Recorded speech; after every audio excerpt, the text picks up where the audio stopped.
ছাত্র জনতার অভ্যুত্থানের প্রায় ২ বছর পেরিয়ে গেছে। এই পুরোটা সময় রাজধানীতে আওয়ামী লীগের প্রধান দুটি কার্যালয়ে একবারও জ্বলেনি আলো, ঘোরেনি বৈদ্যুতিক পাখা। অন্ধকার আর জঙ্গলে ভরা এই ভবন দুটি এখন কীটপতঙ্গের বাসা। জনমনে প্রশ্ন, ক্ষমতাসীন বিএনপি কি আওয়ামী লীগকে রাজনৈতিকভাবে পুনর্বাসনের দায়িত্ব নেবে? তাছাড়া মুক্তিযুদ্ধে নেতৃত্ব দেয়া পুরনো এই রাজনৈতিক দলটির ভবিষ্যৎই বাকি। পালানোর সুযোগ পাবে না আওয়ামী লীগ। আমি স্পষ্ট বলতে চাই, আওয়ামী লীগ পালায় না, পালায় আপনাদের নেতারাই। রাজধানীর ধানমন্ডিতে আওয়ামী লীগের কার্যালয় ২৪ জুলাই পর্যন্ত যেটি ছিল ক্ষমতার অন্যতম কেন্দ্র, কিন্তু প্রভাবশালীদের আনাগোনায় মুখর থাকা এই কার্যালয়ে এখন শুনশান নীরবতা। রাজধানীর বঙ্গবন্ধু এভিনিউ অন্তর্বর্তী সরকার যে সড়কের নাম বদলে দিয়েছে আবরার ফাহাদ এভিনিউ, সেখানে ছিল আওয়ামী লীগের কেন্দ্রীয় কার্যালয়। এই ভবনটিও এখন পরিত্যক্ত, ভেতরে প্রবেশ নিষেধ। অভ্যুত্থানে পতনের পর দীর্ঘকাল শাসন ক্ষমতায় থাকা আওয়ামী লীগের প্রধান কার্যালয়গুলোর যখন এই হাল, তখন দলটির ভবিষ্যৎ নিয়ে কি ভাবছেন নেতাকর্মীরা?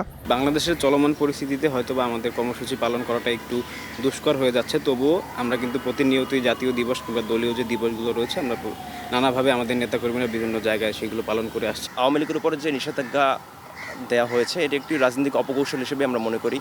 আওয়ামী লীগের সক্ষমতা এবং জনপ্রিয়তায় ভীত হয়ে অন্তর্বর্তী সরকার এই সিদ্ধান্ত নেয়, যেটিকে বিএনপিও এক্সটেন্ড করে যাচ্ছে।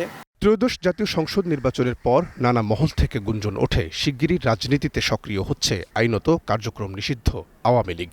এমন গুঞ্জনও আছে আওয়ামী লীগের এই ফেরায় সায় আছে ক্ষমতাসীন বিএনপিরও। দৃশ্যমান আমি কিছু দেখছি না যে এরকম কোনো ছাড় দেওয়াটা পিছনে। ব্যাপারটা হচ্ছে, কিছু মানুষ তো শান্তিপ্রিয় আওয়ামী লীগ তো থাকতেই পারে, যারা এই সমস্ত অপকর্মের সাথে যুক্ত ছিল না, তারা হয়রানির শিকার না হলেই হলো। তবে বিএনপি মহাসচিব বলছেন, বিরোধী রাজনৈতিক দলের ওপর দমন পীড়ন আর সবশেষ ছাত্র জনতার ওপর নির্বিচারে হত্যাযজ্ঞ চালিয়ে আওয়ামী লীগ নিজেরাই নিজেদের ধ্বংস ডেকে এনেছে। আওয়ামী লীগের সর্বনাশ আওয়ামী লীগ নিজেই করেছে। আওয়ামী লীগটা সবচেয়ে পুরনো দল বাংলাদেশের। আওয়ামী লীগের তো আজকে এই অবস্থায় আসার কথা না। কেন এসেছে? আজকে সাধারণ মানুষ কিন্তু আওয়ামী লীগের পক্ষে কেউ কথা বলে না। কেন বলে না? যে আওয়ামী লীগ ইজ লস্ট। আওয়ামী লীগ গত ১৫ বছরে মানুষের উপরে যে অত্যাচার, নির্যাতন, নিপীড়ন করেছে, সেই কারণে আওয়ামী লীগ আর মানুষের কাছে সেই দল নেই। আজকে দেখেন, একটা লোক নেই যে তার পক্ষে কথা বলবে, সাহস করে দাঁড়াবে, কেউ নেই, কেউ কথা বলতে পারে না। তো সেখানে সেই দল তো টিকে থাকবে না। মুক্তিযুদ্ধে নেতৃত্ব দিয়ে দেশ স্বাধীন করায় গুরুত্বপূর্ণ ভূমিকা রাখলেও আওয়ামী লীগের পরবর্তী ইতিহাস বিতর্কমুক্ত থাকেনি। অভিযোগ আছে, যারাই আওয়ামী লীগকে পুনর্গঠিত হওয়ার সুযোগ দিয়েছে তাদেরকেই বিপদে ফেলেছে দলটি।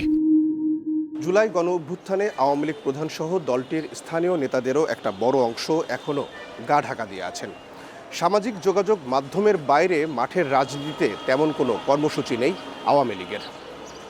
পরিস্থিতি এতটাই নাজুক যে দলটিকে সমর্থন করলেও প্রকাশ্যে তা কেউ স্বীকার করতে চায় না। তাই দেশের পুরনো এই রাজনৈতিক দলটি আবার কবে রাজনীতিতে ফিরবে, সেটি একটা বড় প্রশ্ন। আবার তাদের দ্বারা নির্যাতিত বর্তমান ক্ষমতাসীন সহ বিরোধী রাজনৈতিক দলগুলো আওয়ামী লীগকে রাজনীতির কতটা সুযোগ দেবে, সেটিও বড় প্রশ্ন। তাই সক্রিয়ভাবে খুব সহজে যে তারা আবার রাজনীতিতে ফিরতে পারছে না, সেটি হয়তো এখন আর কেউ অস্বীকার করে না।